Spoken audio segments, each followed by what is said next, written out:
Saint Seiya est devenu une purge à lire, c'est devenu un calvaire, c'est devenu lent, c'est devenu mort. Donc maintenant, je vais t'expliquer tout ça, et t'oublie pas, si tu kiffes les mangas, tu likes et tu t'abonnes. Désolé pour toi mon petit Sofiane et tous les petits fans puristes de Saint Seiya. Mais il va falloir voir la réalité en face. On commence par le scénario et la narration. Le début va très bien sur le premier arc du Sanctuaire, à part peut-être les Chevaliers Noirs. J'avoue que j'ai trouvé que ça perdait un peu de rythme. Mais dès que t'arrives à l'arc de Poséidon, la structure narrative est exactement la même. On t'a juste changé les Chevaliers d'Or par les Marinars. Et après, quand tu pars directement chez Hadès, au début, ça commence à aller mieux et boum, la structure narrative se repète la tronche encore une fois. Kurumada, il aime bien se répéter quand même.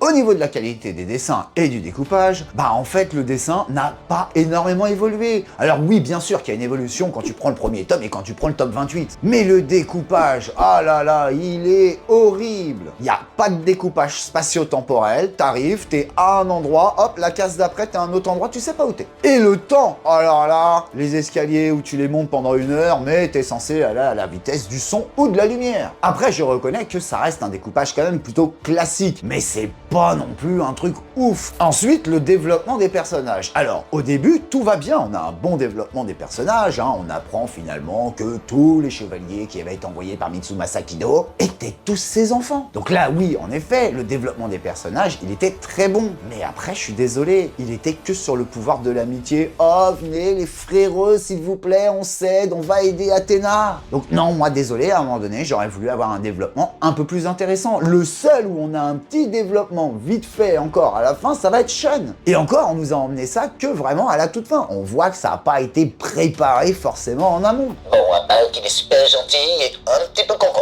Et enfin, on a l'immersion et l'ambiance. Ah, ok, là, sur l'immersion et l'ambiance, j'ai rien à dire, franchement, c'était plutôt carré. Après, c'est parce que moi, ça me touche, c'est clair, ça parle de mythologie, le concept des armures, ça, pareil, c'était un banger, c'était une super idée. Mais sérieusement, quand est-ce que les mecs, ils font plus que 3 attaques? Et c'est ça, à un moment donné, qui, oui, en effet, dans l'immersion, ça te casse un peu le truc. T'as l'impression que au tome 1, c'est Météore de Pégase, au dernier tome, c'est Météore de Pégase. Il faudrait peut-être penser à se renouveler.